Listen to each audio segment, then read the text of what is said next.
Thanks very much for the opportunity to speak to the SUNY Faculty Senate once again. And I'd like to especially thank Gwen Kay for the chance to deliver this message that hopefully will find all of you in good health.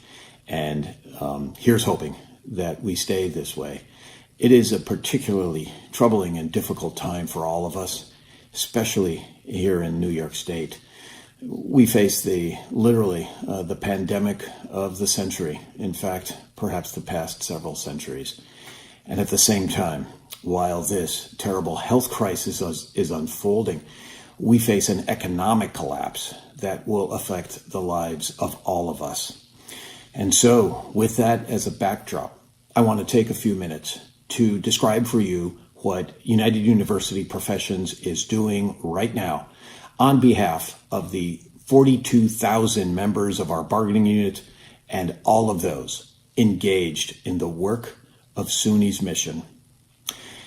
To begin with, I think I have to focus most intently on the incredible work being done by our colleagues at SUNY's hospitals, the teaching hospitals. Oftentimes that's lost, that not only what's happening in Brooklyn at Downstate, at Stony Brook, and up in Syracuse at Upstate Medical University, and at several private hospitals that work with the Academic Medical Center at the University of Buffalo. What oftentimes is lost is that as important as the healing work is that is taking place at the hospitals, and it is so crucial, we know that Downstate is a COVID-only hospital and thus is at the center of the front lines in this struggle. But what also is vitally important is that there is teaching going on in these institutions as well. Our students are learning about how to become the next generation of healthcare providers and researchers that will bring about healing and perhaps the solution, the cure, the vaccine that will protect us from the coronavirus. UUP is expending every effort imaginable to protect the health and safety of our members at the hospitals at the front lines of the coronavirus crisis.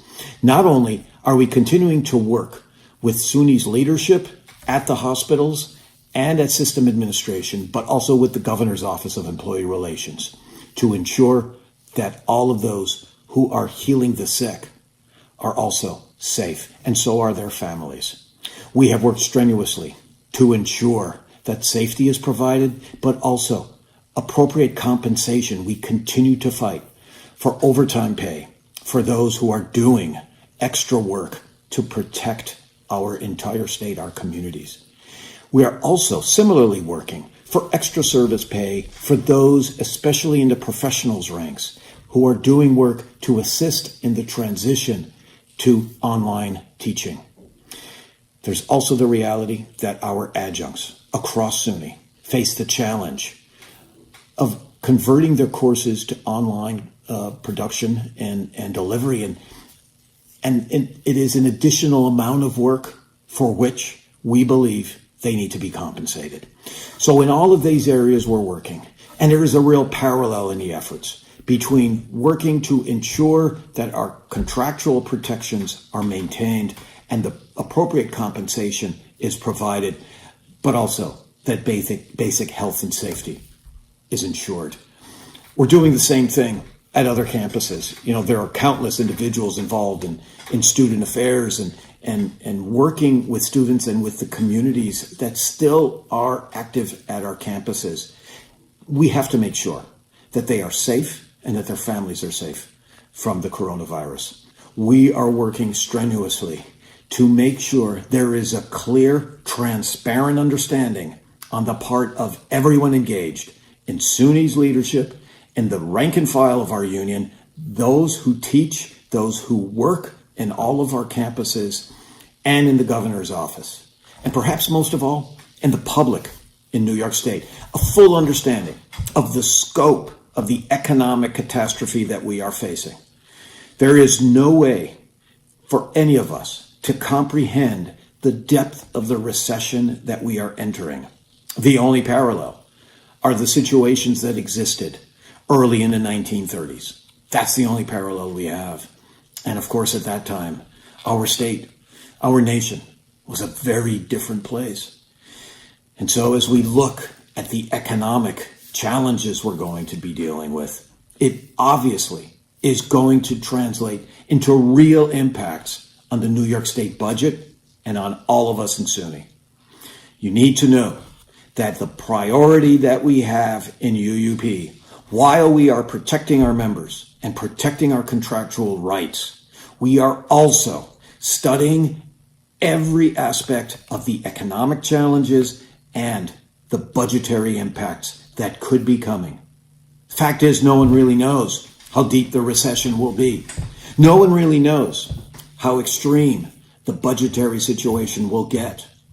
First and foremost, I believe it is imperative that SUNY and the leadership of our state be transparent and open about what is transpiring in our economy and what is transpiring in the university system that we serve. What is the status of all of the campuses where we work? What are their budgetary situations? What is the budgetary situation facing SUNY? What is the status of reserve accounts? Every aspect that involves SUNY's finances must be open and transparent. We must know the depths of the problem. For not only do we have the skills and the know-how to provide guidance and assistance in dealing with the crisis, we also can be partners in helping to get our university and our state out of this crisis.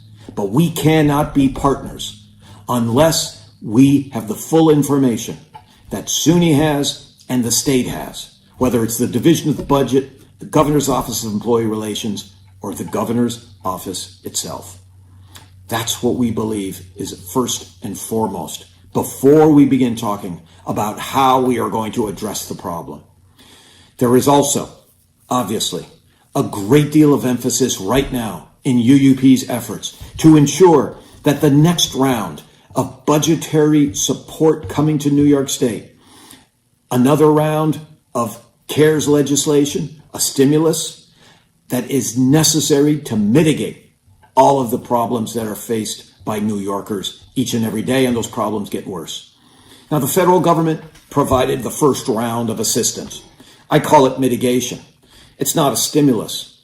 It's intended to mitigate against the problems that are faced by New York State and the entire nation.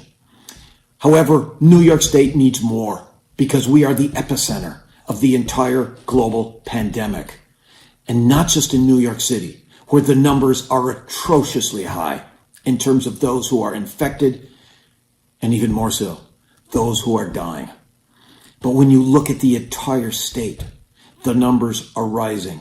On Long Island, where there has not been a peak yet, and in upstate, where the experts indicate that we are far from an apex.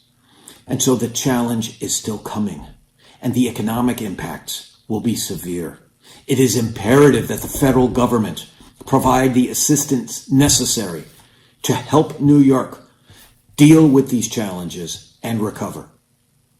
As you know, in the first round of the CARES legislation, there was some assistance that came to higher education for the first time that I know of in federal budgetary history.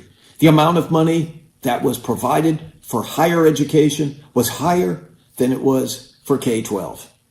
This is an important step because we are being impacted in ways that are far beyond anyone could comprehend. It's not just state support that is going to fall. It's going to impact enrollment and thus tuition dollars. So in all of these areas, we need help from the federal government.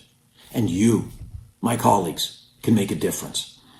At the uupinfo.org website, you have the opportunity to send letters to your congressmen, and senators from New York State, both Schumer and Gillibrand. They need to hear from each and every one of us and all of our colleagues back at the institutions we serve. New York needs resources. Higher education needs way more resources than we got in the first CARES package. We are also working on a variety of issues that are confronting us because of the fact we have shifted to new modes of delivery. The issues involved in online education are various and complex. We do not stand in opposition, obviously, to the employment of this technological remedy to the challenges we are presently facing. But we need everyone to understand that this is an emergency situation, that this is not the time to undertake a vast convergence to online education without weighing out all of the impacts on our students and on all of the work that we do and on our institutions. It is imperative, and I know that SUNY is committed to the fact that we need to get back to in-person education as soon as possible. We don't know how long that's going to take, but I am encouraged that every institution that I'm aware of within SUNY is talking about a return to in-person education in the fall semester. But I also understand, totally understand, that there may be restrictions on how involved and expanded that conversion back to in-person education occurs.